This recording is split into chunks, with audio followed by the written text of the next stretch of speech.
On this video we're going to discuss the most important events that took place during the previous 12 hours. We have lots of very interesting updates, so let's start.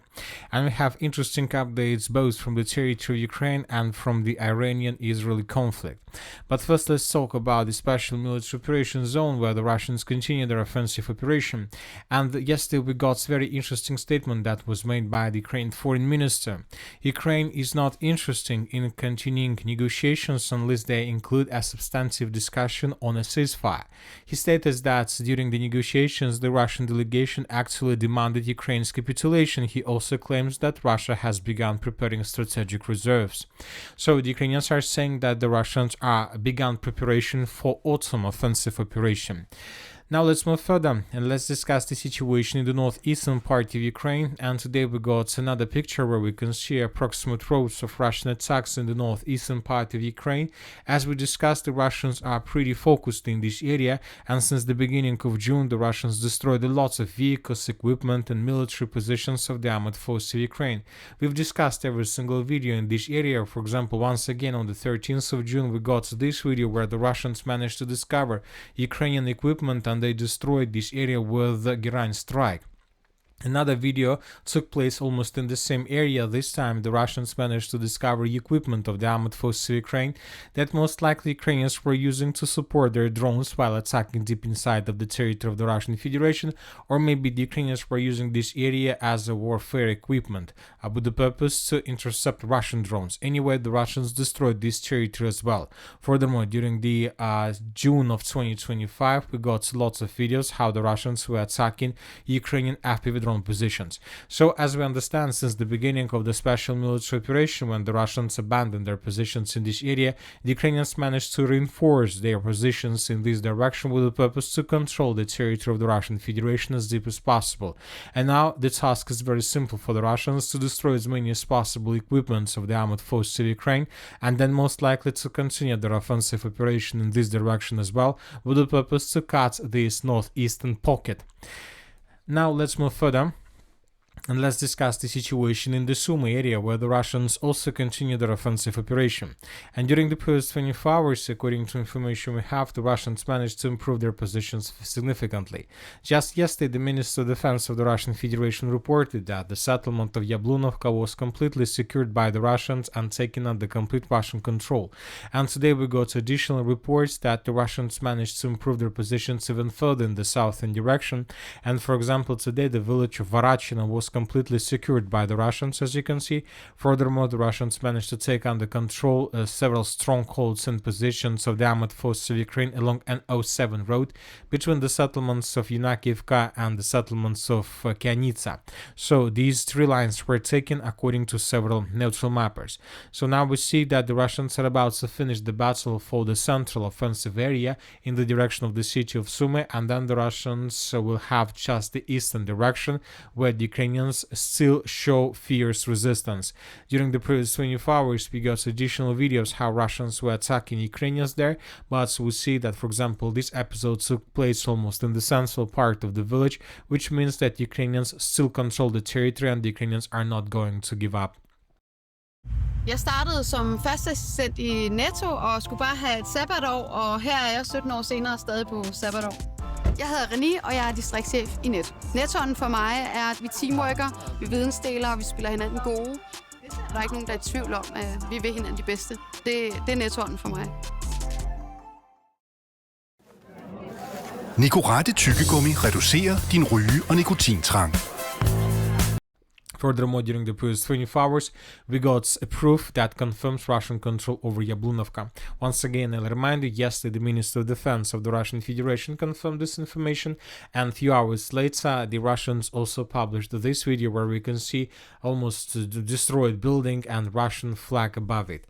So we see that the Russians finished the battle for the first defense layer for around 80%. They have just one settlement left. We're talking about the village of Yunakivka, and after the fall of Yunakivka, we can say that the battle for the first defense layer finished, and then the Russians most likely would continue further in the southern direction with the purpose to take under control the next defense layer. But obviously we see that the Russians' offensive is getting slower and slower.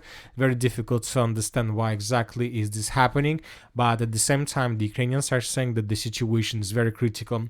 Most likely during the previous days the Ukrainians managed to introduce additional forces, and that is why the Russians were forced to slow down. Now let's move further. Let's discuss the situation in the Kupiansk direction. Unexpectedly, the Russians resumed their attempts to attack in the most eastern part of this Kupiansky pocket. I'll remind you that since the beginning of June, the Russians were pretty focused on Ukrainian logistics in this area, trying to destroy as many as possible supply roads between the left and the right banks of the river Oskol. In this video, we can see how the Russians destroyed one of the pontoon bridges in this area. Furthermore, during the same period of time, during the previous 2 weeks, the Russians destroyed another pontoon bridge and river crossing in this area.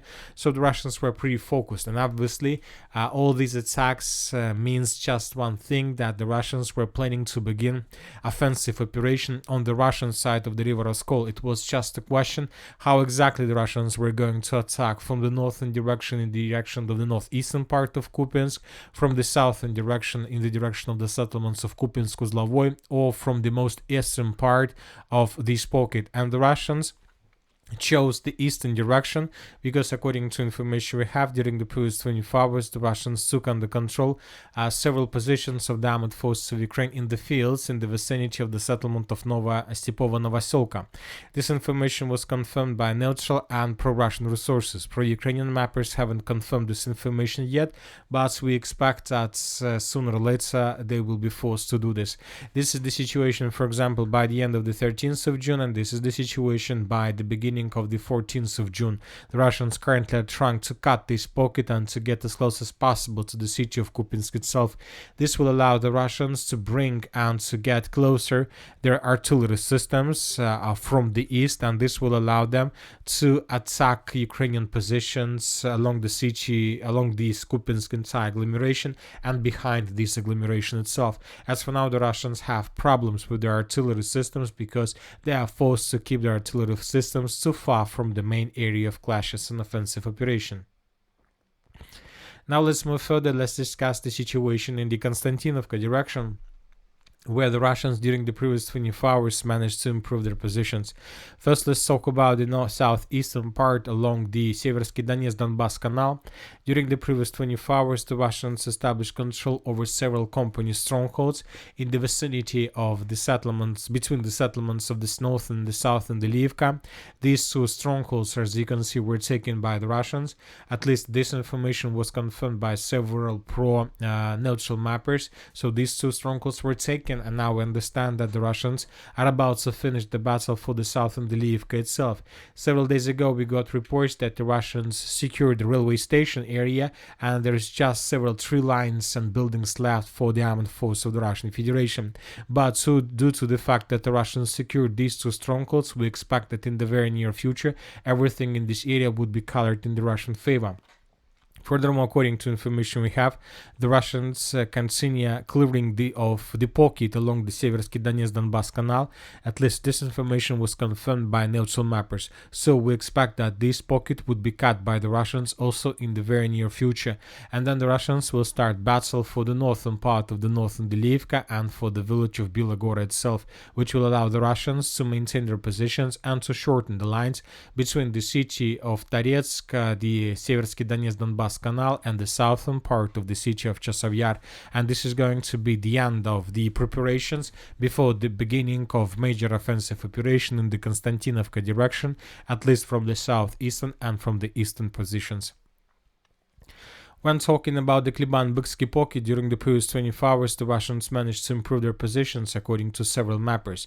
As you can see now, the Russians are advancing in the fields.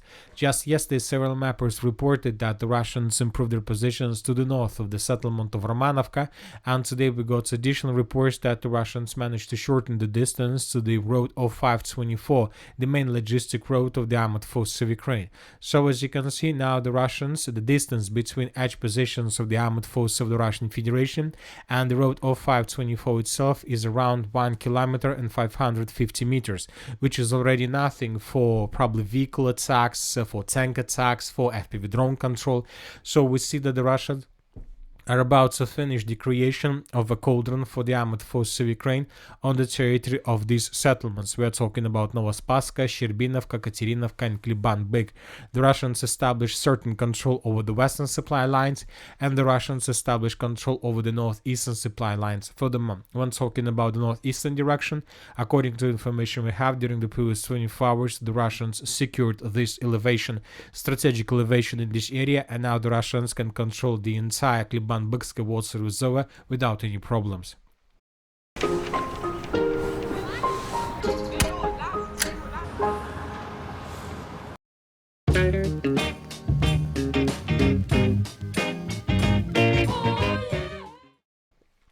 At the same time, we see that the Russians stopped their offensive operation in the area of Yablunovka. I would like to remind you that during the previous week, the Russians were advancing in this area, taking one position after another. And somewhere by the beginning of this week, the Russians managed to secure the western part of the settlement of Yablunovka completely. And since that moment, we haven't received anything. We discussed that most likely the Russians answered the central part, but we still haven't received anything that can confirm this. Most likely the Ukrainians have strong control over the central part of Yablunovka, and the Ukrainians managed to introduce additional forces in this area with the purpose to stabilize the situation, because the Ukrainians understand that the situation for the Ukrainians in this pocket is critical, and if the Russians are able to improve their positions for another several kilometers, this can lead to complete collapse and to cauldron of several thousands of Ukrainians in this area. Now let's move further and let's discuss the situation in the South Donetsk direction or the Dnipropetrovsk direction. According to information we have, the Russians improved their position significantly, and currently the main activities are taking place between the settlements of Kamar and Zaporozhye. I would like to remind you that just yesterday the Minister of Defense of the Russian Federation confirmed Russian complete control over the village of Kamar, and the Russians provided this video where we can see how exactly the clashes and the battle for the village have been taking place.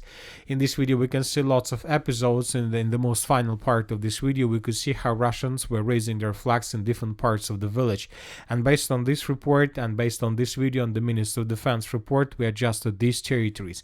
And today we got additional changes on the ground, because according to several mappers, the Russians managed to improve their positions in the fields. Basically the Russians managed to break through Ukrainian defense in this area to secure the village of Zelený Kot in the pocket of Novoukrainka, and to shorten the distance to the village by the name of Zaporozhye.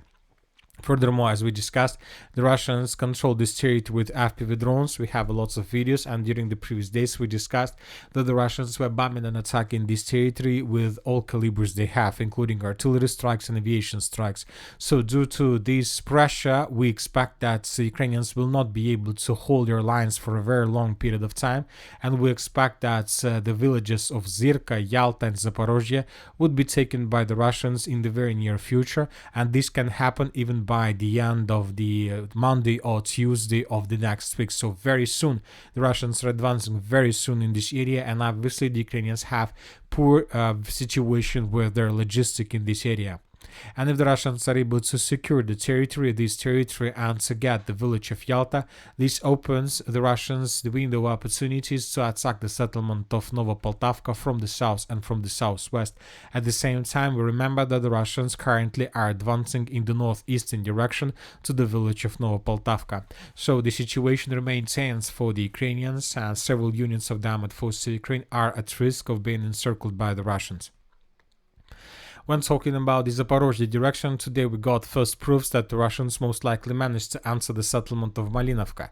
This video was confirmed and provided by pro-Ukrainian sources, and in this video we can see how Ukrainian drone was flying above this territory, and according to the author of this video, the Ukrainian drone was filming Russian positions in this area. Based on this video, most of the mappers suggested their maps in the southeastern part of the settlement. Furthermore, the Russians continue improving their positions around the village of Malinovka by taking under control additional true lines. Situation for Ukrainians in this direction also remains tense. When talking about Ukraine, we've covered almost every single report about the situation. Now let's talk about the Iranian-Israeli conflict. As if you remember,